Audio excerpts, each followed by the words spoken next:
En este video hablaré de este tipo de sensores MAF, que son considerados sensores MAF de alta frecuencia. Tienen tres cables, uno es un positivo de 12 voltios, una tierra y el otro es la señal, que se puede medir con un osciloscopio o con un multímetro en la opción de frecuencia.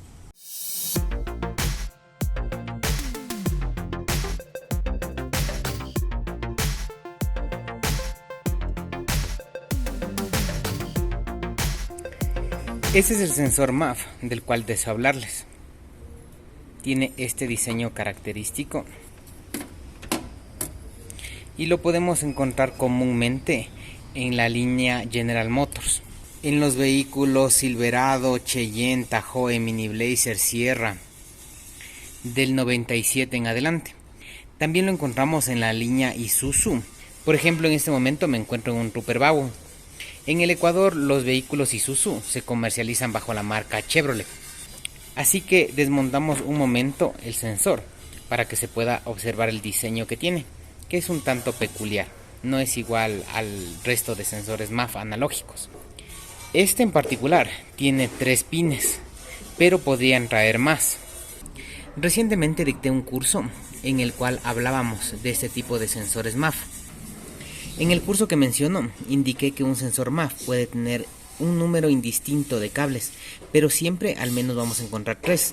Siempre un positivo de 12 voltios, una tierra y un cable de señal. Si es que tiene más de 3 cables, estos podrían ser, por ejemplo, la señal del IAT, una tierra para el IAT, otra tierra, en ocasiones se menciona en los manuales como tierra de poder, o un voltaje de 5 voltios para el MAF, que no es alimentación, porque el MAF siempre va a funcionar con un voltaje de 12 voltios. Simplemente para la electrónica de algunos se coloca un voltaje adicional de 5.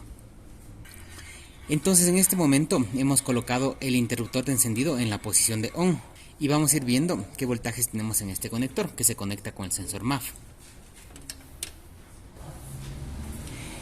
En el primer cable tengo el mismo voltaje de batería de 12 voltios. Normalmente este voltaje de alimentación para el sensor MAF suele venir de un fusible. Y como lo mencioné, no existe un sensor MAF que trabaje con menos de 12 voltios. Como normalmente trabajan con un hilo caliente, necesitan un voltaje del mismo de batería. En el cable de la mitad tenemos 17 milivoltios, lo más probable es que sea tierra. Y en el último cable tenemos 4.96 voltios, lo que nos asegura que tenemos positivo de 12 voltios, tierra y señal. Así que ahora voy a volver a colocar el sensor y voy a volver a tomar estas mediciones. Entonces estoy volviendo a tomar la medida ya conectado y en el cable que nos daba 12 voltios nos sigue dando 12 voltios exactamente. En el cable de la mitad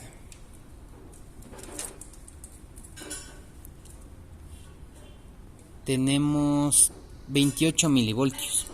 Se conoce que teóricamente debería tener una buena tierra 30 milivoltios, así que sigue estando en rango esta tierra. Es importante volver a tomar la medida como se lo está haciendo en este momento para detectar caídas de voltaje.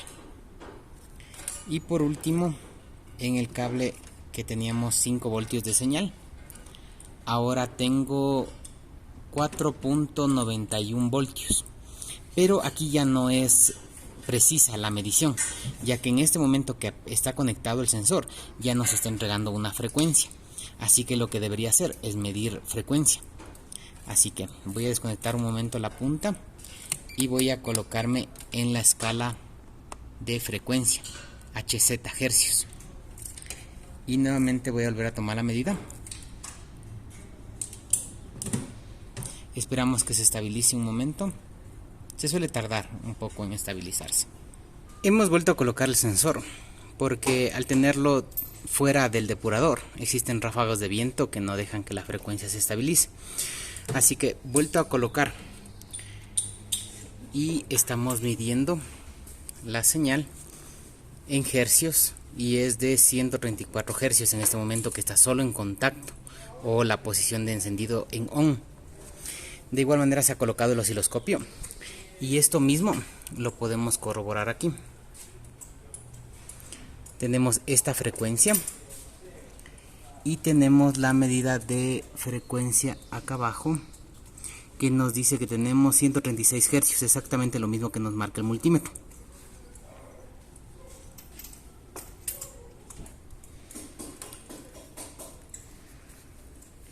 Entonces la forma de funcionar de este sensor es el momento que ingresa aire, sensa esa cantidad de masa de aire que está ingresando y envía una frecuencia más alta.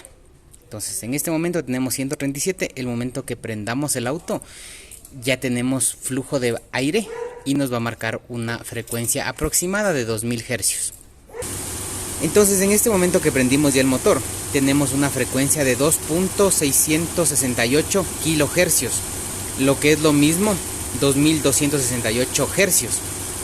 Esto lo podemos ver con el multímetro y también podemos observar que ya la frecuencia es mucho más rápida.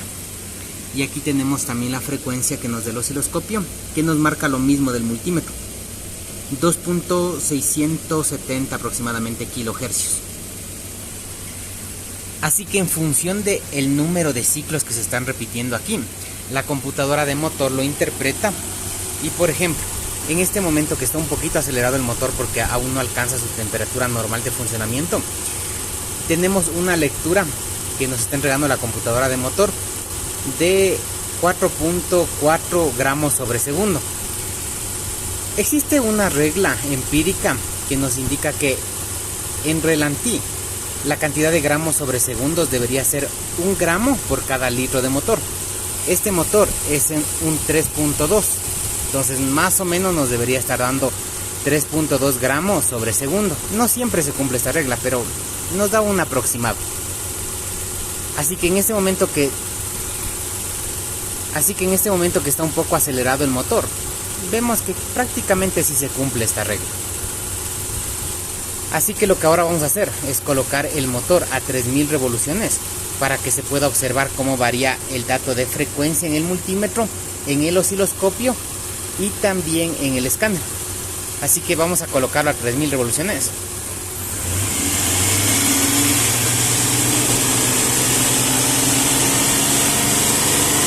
Y como se puede observar, está incrementándose la frecuencia.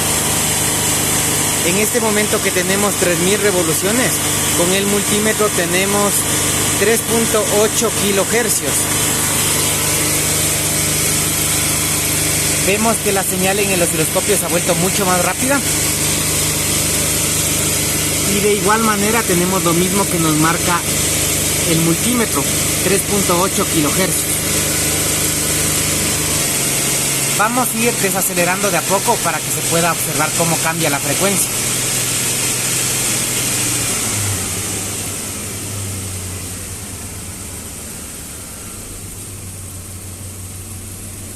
Ahí el motor acaba de volver a relantí, aproximadamente 850 revoluciones por minuto.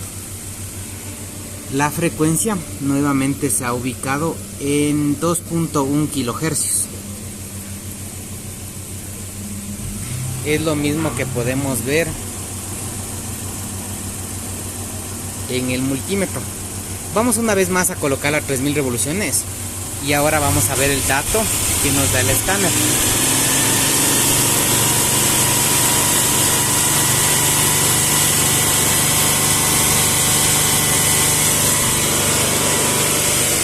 Ahora que tenemos 3000 revoluciones por minuto, tenemos un dato de 15 gramos sobre segundo.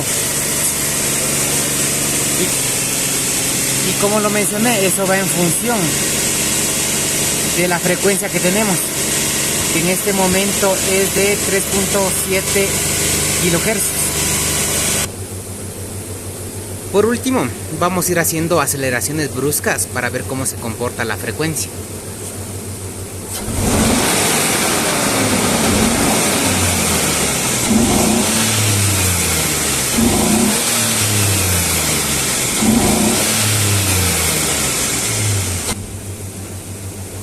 Voy a cambiar un poco la configuración del osciloscopio para que se pueda observar de mejor manera.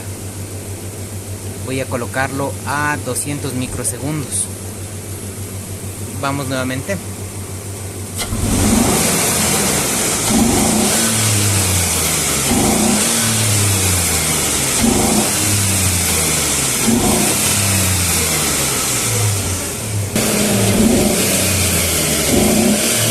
Entonces, en aceleraciones bruscas se detecta un máximo de 6 a 7 kilohercios.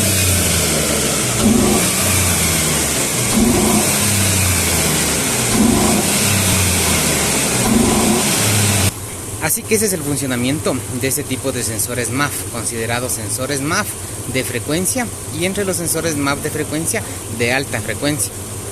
Eso es lo que he querido mostrar en este video. Gracias por haberlo visto. En la pantalla está apareciendo todas nuestras redes sociales, en las cuales continuamente estamos colocando contenido exclusivo. Nos ayudarían mucho si nos siguen, si comparten este tipo de videos para poder seguir haciéndolos. Gracias por haberlo visto y hasta la próxima.